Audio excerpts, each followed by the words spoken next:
Bonjour tout le monde, bienvenue à Lire entre les lignes avec Laurie qui parle. Mon nom est Laurie et aujourd'hui, c'est le deuxième épisode de la première saison qui porte sur le livre de la voleuse de livres. Aujourd'hui, c'est un épisode que je fais par moi-même et qui va porter sur les thématiques de livres parce que veux pas, oui, l'histoire globale porte sur la guerre, sur une jeune fille qui vit à travers la Deuxième Guerre mondiale, mais il y a plus que ça. Il y a plus de... Il y a plein de sous-thématiques qui découlent de ça et justement, je veux un peu analyser ça avec vous, en parler un peu et c'est ça. Donc, bonne écoute.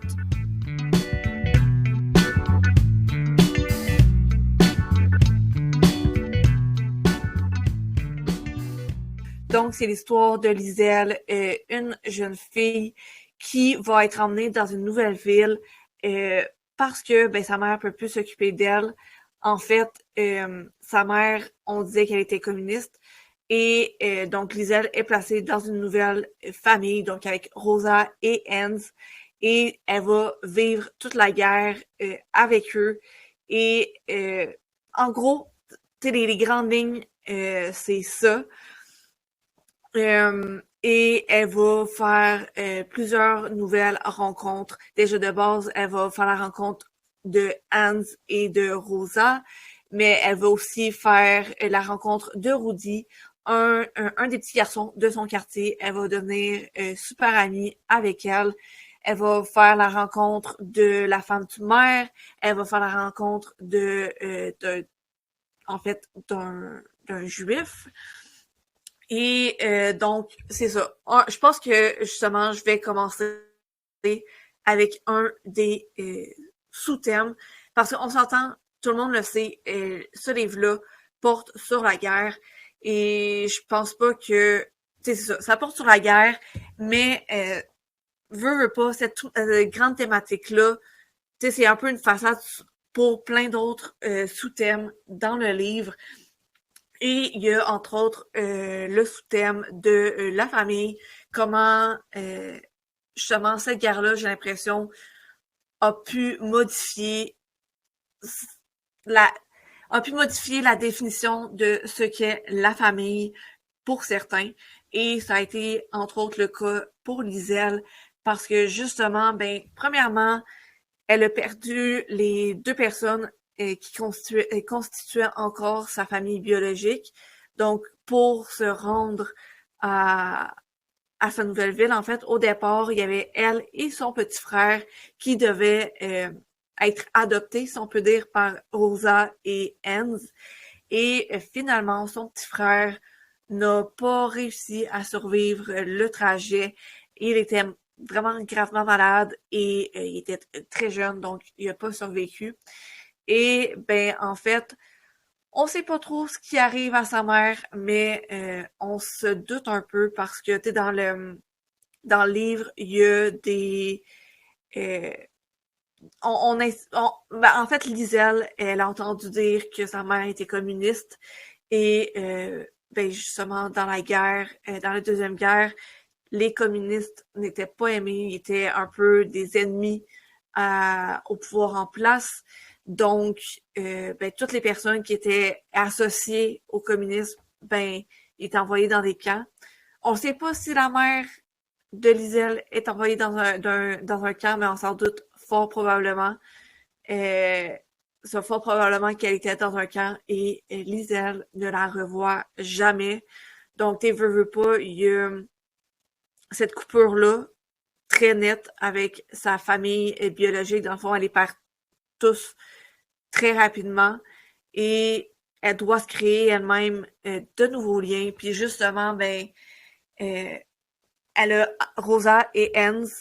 Euh, pour Rosa, ça a été plus long dans l'histoire. Créer un lien avec elle. Pour Hans, je pense que ça a été quasiment direct de... c'est un peu le papa nounours qui est là euh, pour sa fille adoptive, en fait, quasiment dès le départ. Euh, dans le livre, en fait, dans l'histoire, Liselle fait des cauchemars et Hans va rapidement, à chaque nuit, il va avoir un rituel, en fait, qui va se créer. Et parce que, en fait, Liselle se réveille à peu près à, à peu près à chaque à la même heure à chaque nuit, en fait, c'est ça que je veux dire. Euh, je me souviens plus de l'heure, mais on va dire que c'est à 3 heures à 3 heures du matin, chaque nuit, elle se réveille d'un cauchemar et Hans, ben, il va la voir et ils vont commencer à lire ensemble parce que, ben, en fait, Liselle, elle a volé un livre et ils vont commencer à le lire ensemble pour la faire pratiquer, puis en même temps, mais pour qu'elle puisse penser à autre chose, se calmer et retourner se coucher après ça. Euh, donc, c'est ça. T'es Hans, papa nounours, il va lui jouer de l'accordéon quand il peut. Et il va vraiment s'amuser avec elle pour lui changer les idées quand lui, il travaille pas, quand elle est pas à l'école. C'est ça, il est là pour elle. Parfois, plus rarement, il est un peu plus rude, mais c'est dans des moments qui nécessitent qu'il soit plus rude. Mais il est jamais vraiment méchant, il est toujours super gentil et tout. Rosa, c'est ça, c'est vraiment genre un 180. Euh, je pense pas qu'elle, ben ça, elle est pas méchante en soi, mais elle est très, sa forme d'amour, c'est les insultes. Euh, mais quand elle insulte son mari puis Liselle, ben c'est jamais vraiment méchant. C'est comme des mots d'amour un peu, mais comme déguisés en insultes. Et mais c'est ça. Je pense que le lien entre Liselle et Rosa se fait, il est un peu plus difficile. Justement, les personnalités clashent un peu parfois. Puis Rosa, veut pas, elle était un peu plus difficile d'approche. Mais à force de se côtoyer, les deux apprennent à se connaître. Liselle apprend rapidement où ce qu'elle peut marcher, où ce qu'elle peut pas marcher, comment agir autour de Rosa. Ben Rosa, elle laisse un peu ses gardes se rabaisser, pas trop, mais elle les baisse un peu quand même avec Liselle parce que ben t'es justement Liselle c'est un peu comme elle va avec le flow et je pense que justement ça l'a laissé ses empreintes un peu sur Rosa. On peut entre autres penser à un moment donné, il y a eu une bataille de neige avec Rosa, Hans et Max. En fait, c'est l'homme juif qu'ils ont hébergé chez eux. Euh, Lui, il pouvait, dans le fond, il pouvait pas sortir parce que justement, s'il sortait de chez Rosa et de chez Hans, ben tout le monde pouvait se retrouver, toute la famille se retrouvait dans les camps, en fait. Donc, et Max est resté à l'intérieur, caché dans le sous-sol, pour être sûr que la garde, les militaires allemands ne le voient pas. Et justement, une journée, ben, Liselle apporte de la neige dans le sous-sol pour faire un bonhomme de neige parce qu'elle s'est dit pourquoi pas. Si lui peut pas sortir, on va emmener l'extérieur à l'intérieur et on va rendre sa journée un peu plus le fun. Et ben, justement, à un moment donné, Andy descend dans le sous-sol, puis là, il se demande qu'est-ce qui se passe. Et ben, ils sont en train de faire un bonhomme de neige et une bataille de boules de neige s'ensuit après ça. Et à un moment donné, ça fait un petit bout que Rosa ne voit plus Liselle ni Hans, puis c'est ça, elle les voit nulle part, elle les entend pas. Donc, elle descend dans le sol et elle reçoit une boule de neige. Elle reçoit une boule de neige sur elle. Et au début du livre, je pense qu'elle aurait réagi mal. Mais là, ça fait un petit bout que Liselle était là. Ça fait un petit bout que il hébergeait Max chez eux. Donc, au départ, elle était un peu choquée, mais elle a embarqué là-dedans. Euh, Son cœur d'enfant est revenu et elle s'est amusée avec les trois autres, avec la neige. Genre, ils ont profité un peu du moment. C'est comme un des beaux moments à travers tous les moments difficiles qu'ils avaient. Fait que tout ça pour dire que Rosa, elle avait quand même ses bons côtés. Je pense que c'était monter un peu un mur pour peut-être pour pas se faire blesser ou t'es whatever, mais elle était c'est une personne très gardée. Et ben, elle a su rabaisser un peu ses barrières avec l'arrivée de Liselle. Et c'est ça, tu sais, aussi Max, en fait, c'est ça, comme je disais, Max, en gros, okay, il y aura plein de spoilers dans l'épisode, mais genre, pour ceux qui n'ont pas lu le livre, c'est peut-être pas l'épisode pour vous. Euh, donc, c'est ça. J'ai continué avec la petite anecdote. Ben, genre pas la petite anecdote, mais le backstory du personnage de Max. Donc, en gros, Hans, il a été dans la Première Guerre. En tout cas, je me souviens plus si c'est dans la Première Guerre mondiale, mais il a été envoyé avec des troupes dans une guerre. Et il a combattu avec le père de Max.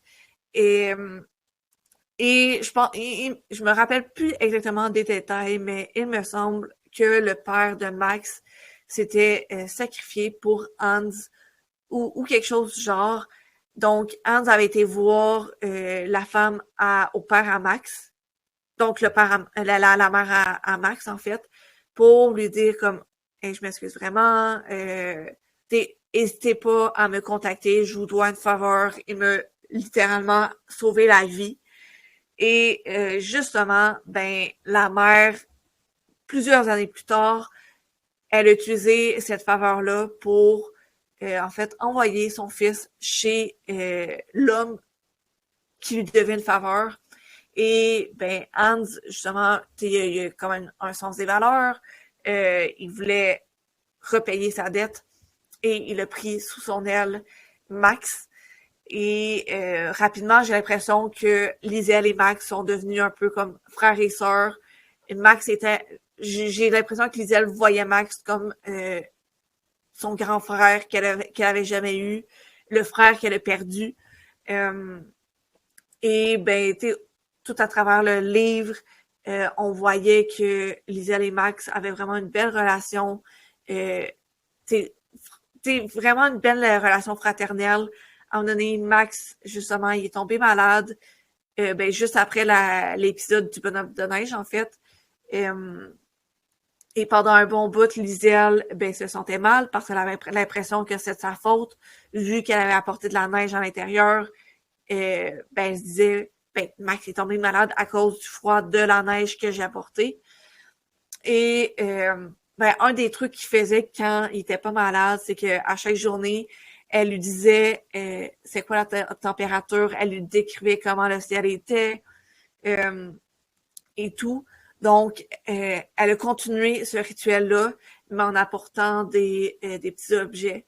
Fait que par exemple, des petites figurines ou peu importe quelque chose d'important qui est arrivé cette journée-là, ben Liselle apportait quelque chose qui était associé à ce moment-là. Et quand elle pouvait pas apporter cet item-là, ben soit elle l'écrivait ou je me rappelle pas exactement qu'est-ce qu'elle avait fait, mais justement il y a une des journées que il me semble qu'elle avait trouvé le ciel vraiment beau puis les nuages étaient vraiment beaux et il me semble qu'elle avait écrit à quoi ressemblait le nuage, quelque chose du genre. Et quand Max est revenu à lui, qu'il était plus malade, ben justement, il a remercié Lisiane pour tous les beaux objets qu'elle lui avait apportés. Euh, tout ça pour dire qu'il y avait vraiment une belle fraternité entre les deux. Le lien était vraiment fort. Puis quand Max est parti, ben justement, Lisiane, à chaque jour, elle essayait de le retrouver. Entre autres, il y avait comme un peu des marches de la honte, je veux dire. Euh, mais régulièrement, les militaires allemands faisaient passer une délégation de personnes juives dans ce village-là. Et à chaque jour, à chaque fois qu'il y avait, en fait, c'est ça, à chaque fois qu'il y avait une délégation de personnes juives, Liselle allait regarder pour voir si Max était pas dans cette délégation-là. Elle voulait s'assurer qu'il allait bien. elle avait vraiment en tête Max. Elle va s'assurer qu'elle est bien. J'ai pas mal tout dit là-dedans. Donc, c'est ça, il y a vraiment dans le livre, il y a la thématique de la famille choisie était vraiment très présente, avec Rosa, avec Hans et avec Max. Mais il y avait aussi la sous-thématique de l'amitié avec le petit voisin Rudy, qui, en fait, ils sont devenus rapidement amis les deux. En fait, Rudy a fait un pari à Liselle comme quoi un jour il allait s'embrasser. Puis ce que j'ai aimé dans le livre, c'est que justement Rudy parfois il revenait avec ça, avec le baiser, mais il était il semblait très satisfait de son amitié avec Liselle. Il poussait jamais plus loin. Euh, parfois il faisait euh, un bon coup pour Liselle. Par exemple, à un moment donné, il y a genre un petit bully, un petit méchant que genre il a lancé le livre à Lisette dans la rivière et Rudy s'est pitché dans la rivière pour aller lui reprendre pour le rendre à Liselle. Et après ça, il a niaisé un peu puis il disait comme il me semble genre cet acte d'héroïsme là, ben ça mériterait un bec. Puis Liselle, ben à chaque fois, elle le repoussait puis elle riait avec lui. Puis lui, il s'en prendrait pas, puis il continuait à être meilleurs amis. Puis ils faisaient vraiment tous leurs mauvais coups ensemble. Je recommence ma phrase. Tous leurs bons coups, mais aussi tous leurs mauvais coups étaient ensemble. Ils jouaient au soccer ensemble. Ils profitaient de leur temps hors de l'école ensemble. Quand ils étaient pas dans... je me rappelle plus c'est quoi le mouvement, mais comme la jeunesse hitlérienne, quelque chose du genre. Ben, quand ils étaient pas là-dedans, quand ils étaient pas à l'école, ben, ils étaient en train de jouer au soccer ensemble ou ils étaient en train d'aller voler de la nourriture ensemble parce que veut pas, euh, ben, durant la guerre, il y avait pas grand-chose à manger. Euh, Puis, justement, okay, je pars sur une tangente, mais ce que ce que j'ai aimé aussi dans le livre, c'est que justement, le thème de la guerre, même s'il était omniprésent, puis qui était genre beaucoup, ben ça, il était omniprésent, toutes les conséquences étaient vraiment présentées de façon pas cachée, mais comme plus ça allait mal, mais vraiment de façon ben pas tranquille, mais je trouve pas les mots, mais ok, je recommence ma phrase. Je vais vous décrire un peu pour comme les événements avec des exemples du livre. Parce que au départ, Rosa puis Hans, ils étaient pas riches ni rien. Ils ont quand même pris les ailes au départ parce que les ailes et son frère en fait parce que ça leur donnait un peu d'argent de la part comme du gouvernement, quelque chose du genre. Mais même avec Lisette, ils vivaient bien, il y avait de la nourriture, pas à la tonne, mais ils vivaient bien dans les circonstances. Dans le fond, Rosa, elle travaillait comme ben, elle lavait le linge de ses voisins, elle lavait le linge du maire et de sa femme, qu'elle avait plusieurs clients. Et Hans avait parfois comme des contrats de peinture. Puis parfois aussi, il jouait de la musique au bar parce qu'il jouait de l'accordéon. Euh, mais c'est ça, peu à peu, justement, à un moment donné, il y a un des clients à Rosa. Ben, Rosa, en fait, elle perd un de ses clients parce qu'il pouvait plus se permettre de faire le lavage. Mais tout allait bien quand même. C'est juste un des clients, un seul des clients, ça allait bien quand même. Il pouvait quand même se permettre de vivre. Mais là, il y en a un deuxième.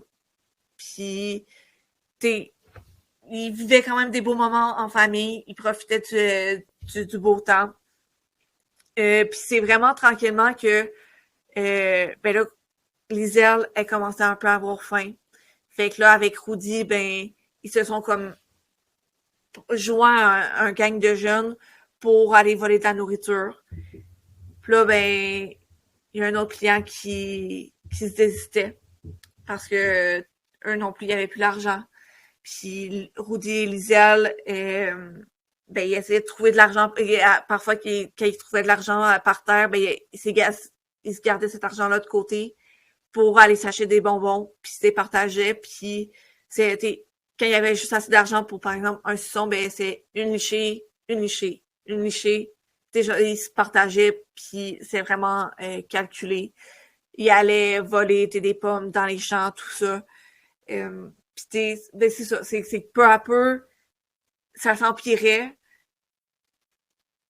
Puis je le décris peut-être super mal, parce que t'es dit de même, c'est vraiment apparent. Mais dans le livre, c'est vraiment plus présenté de façon subtile. C'est, c'est ça le mot que je cherchais tantôt. C'est vraiment plus présenté de façon subtile c'est vraiment pas du jour au lendemain.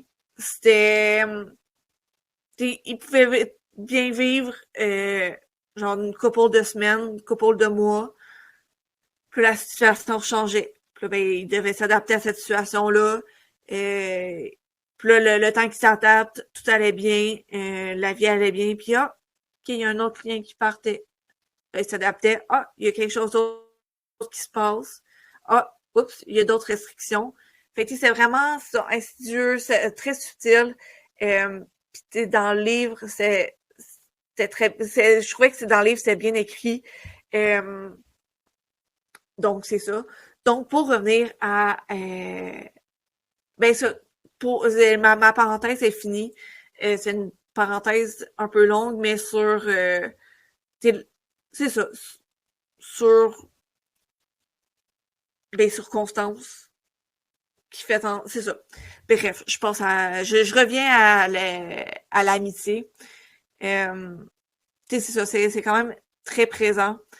Euh, c'est ça. Je pense que j'avais quand même fait le tour aussi avec l'amitié avec Rudy. Mais c'est ça, tu sais, malgré tout ce qui se passait, le lien entre Rudy et Liesel était toujours aussi fort. C'est quand même beau à voir parce que ils en ont vécu des choses ensemble, puis veut pas une guerre, ça marque à jamais. Il y a plein d'affaires que sur le coup, t'es comme, ok, ben, genre, ton cerveau, compute à moitié ce qui se passe, puis avec le recul, tu sais, c'est comme, ok, shit, j'ai vécu de quoi, genre, de vraiment intense. Mais c'est ça. Fait leur amitié dans tout ça a survécu, puis c'est vraiment beau c'est quand même beau à lire, puis c'est malgré tout ce qui se passait, tu sais, il y a Hans, à un moment donné, il est parti à la guerre, puis le père à Rudy est aussi parti à la guerre, puis les deux, puis Rudy et Liesel se supportaient là-dedans. Euh, c'est ça, c'est quand même une très belle amitié, très forte. On savait que Rudy voulait un bec, puis il y avait des sentiments pour Liesel, puis Liesel le réalisait un peu sur le tard. Elle le réalisait vraiment trop tard, qu'elle avait peut-être des sentiments pour lui aussi. Mais tu malgré tout ça, il s'en vendrait pas trop. C'est comme, on va garder notre amitié intacte, tout va bien. Ça nous convient aux deux, puis on va continuer à s'amuser ensemble, euh, à passer notre temps libre ensemble. Euh, donc c'est ça. Il y a aussi ben, tout le sujet de la mort, parce que veut pas, dans le livre, il y a beaucoup de morts. Ben, tu sais, déjà de base, il y a comme, on le sait tous qu'il y a, il y a eu un nombre incalculable de personnes qui sont décédées dans tout ça. Mais, tu sais, j'ai y allé un peu plus par rapport à Liesel et son entourage. Euh, la mort versus les personnes qui survivent à ça. Euh, parce que déjà au départ, dès le début du livre, Liesel perd son petit frère. C'est déjà comme une perte énorme pour elle parce que c'est de la famille proche. Puis évidemment, ben, on veut pas que notre famille, elle meure, tu sais. Mais il y a aussi un peu comme la mort de sa mère, parce que même si elle sait pas ce que sa mère est devenue, ben, tu sais, il y a tout le doute, les informations manquantes de OK, qu'est-ce qui est arrivé à ma mère. Tu sais, j'ai pas vraiment de façon de savoir, mais tu sais, où est-ce qu'elle est rendue. Puis, tu sais, à travers le livre, Liselle avait essayé plusieurs fois d'écrire à sa mère. Puis à un moment donné, elle a dû accepter le fait qu'elle allait jamais recevoir de nouvelles de sa mère. Puis, tu sais, c'est quand même quelque chose de rough de OK, ben, je sais pas si ma mère m'aime encore ou pas. J'assume que oui, mais tu sais, je sais pas où est-ce qu'elle est rendue. Là, on m'a dit qu'elle était communiste. Puis là, ben, tu sais, puis on se rappelle que Liselle, dans l'histoire, je me rappelle plus de son âge exact, mais tu sais, c'est autour de 12 ans, dans ce coin-là. Tu sais, c'est une jeune fille, jeune adolescente, tu sais, début d'adolescence. Fait que, tu sais, là, comme, tout essayer de comprendre ce qui se passe. Tu sais, il y a pas, elle a pas tous les détails de ce qui se passe. Elle comprend peut-être pas, ben justement pas toute la politique qui entoure ben, la Deuxième Guerre mondiale. Tu sais, elle a peut-être pas nécessairement cette compréhension-là, mais elle sait qu'il y a une guerre, elle sait qu'il y a des choses qui arrivent. Même si elle sait peut-être pas toute la gravité, ben elle en comprend assez pour savoir que c'est pas bien ce qui arrive, puis tout ça.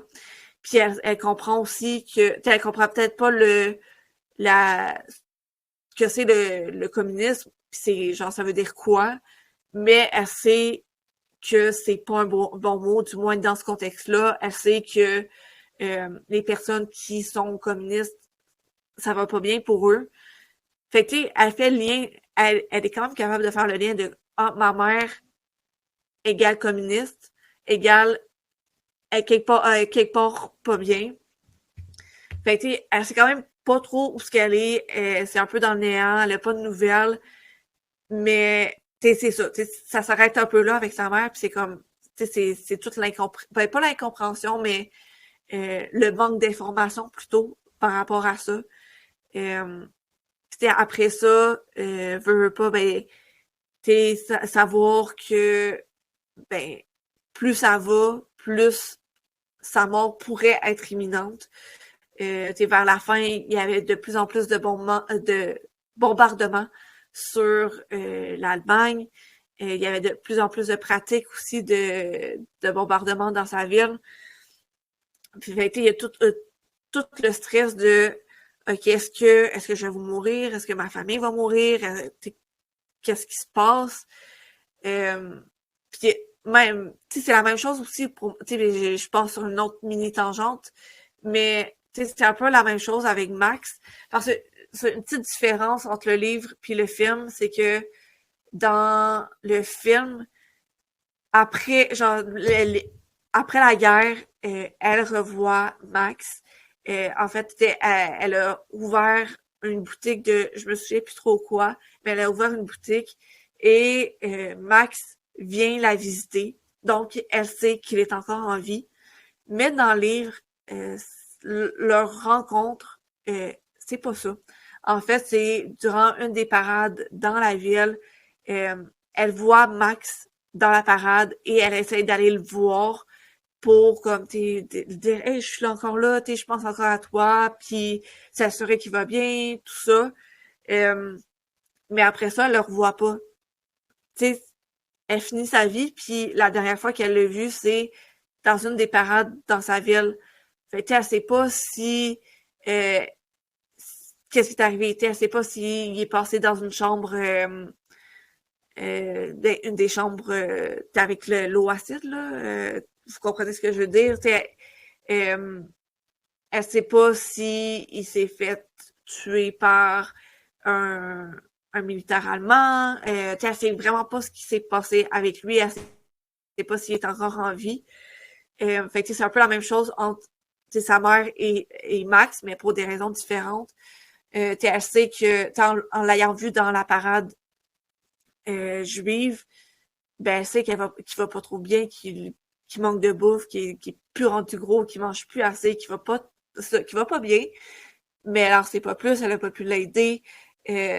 J'imagine qu'elle doit avoir quand même un certain remords, même si c'est pas fondé, de OK, j'aurais pu l'aider, qu'est-ce que j'aurais pu faire de plus pour l'aider, pour le sortir de là.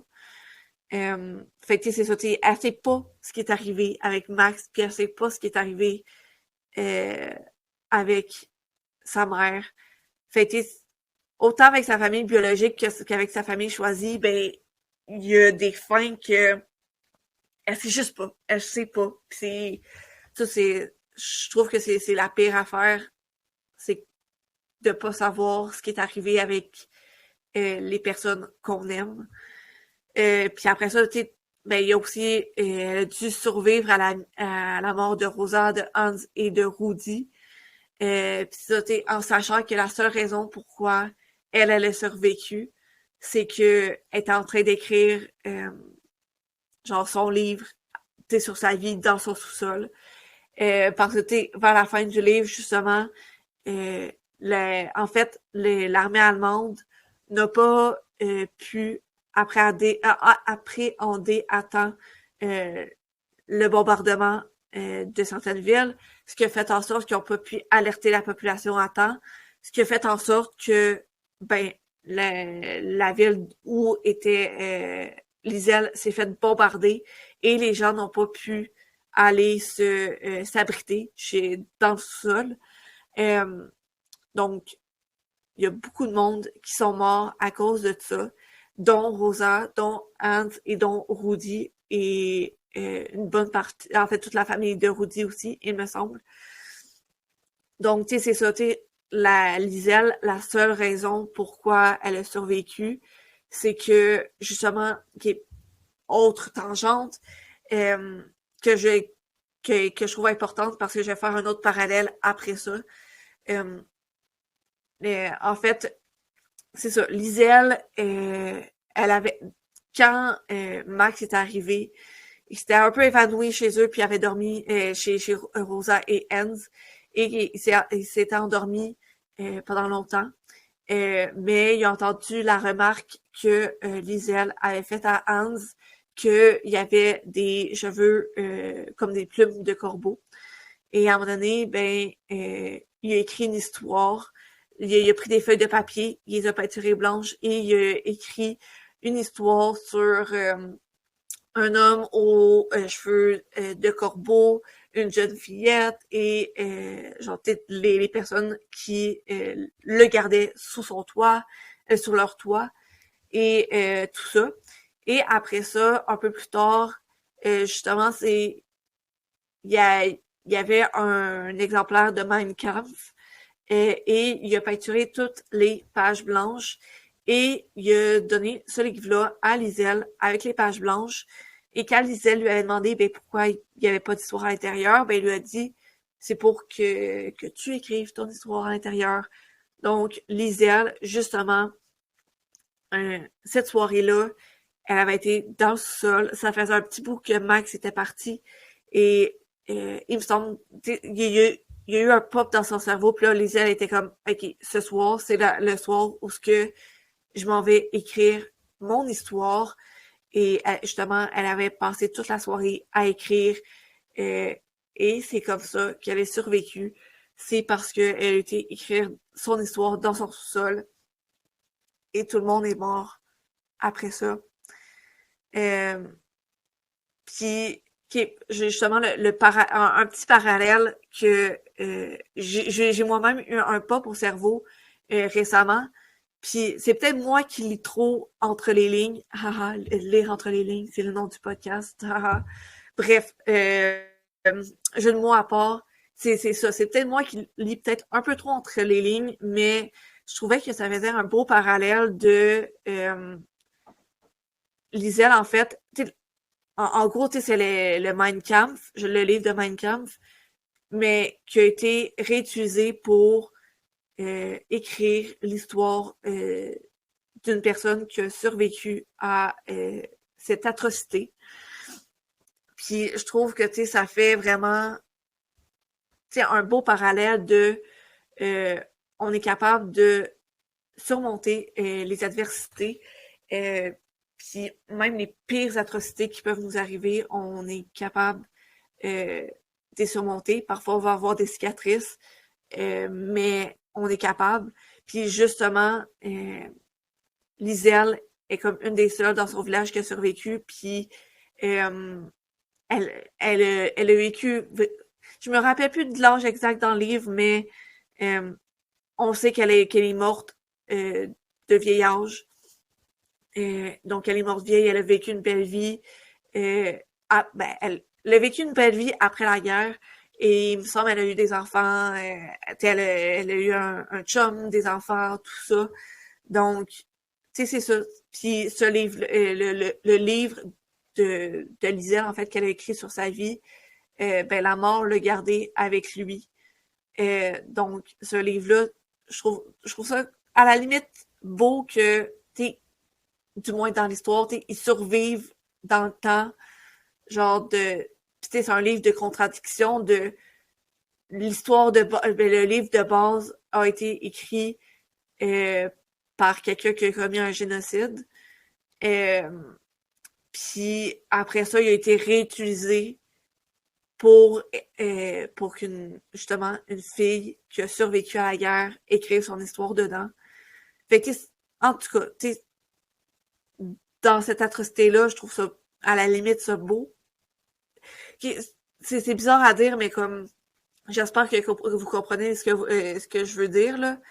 Mais, tu sais, c'est ça. Je trouve que ça fait un beau parallèle de, il y a beaucoup de monde il y a quand même beaucoup de monde qui ont survécu à cette guerre-là. Puis, tu sais, j'imagine qu'il devait avoir un peu je me souviens plus du terme exact, mais genre le survivor guilt. En anglais, c'est comme ça s'appelle. C'est ça, c'est le remords du survivant. Je sais pas si c'est exactement comme ça que ça s'appelle en français, mais je me rappelle plus où ce que je m'en allais avec ce que je disais. Fait que j'ai juste continué, je vais passer par-dessus ça. C'est ça. Fait que tout ça pour dire que c'est ça, je trouvais que ça faisait un certain parallèle de on est capable de passer par-dessus et c'est ça. J'ai pas mal passé par toutes les thématiques que je voulais parler. Donc, je vais vous laisser là-dessus. Je vous remercie d'avoir écouté ce deuxième épisode-ci sur les thématiques de La voleuse de livres. Merci de m'avoir écouté. N'hésitez pas à suivre le podcast et à aller me suivre sur Instagram. Mon pseudonyme, c'est Laurie Kili. Merci encore et je vous laisse là-dessus. Au prochain épisode.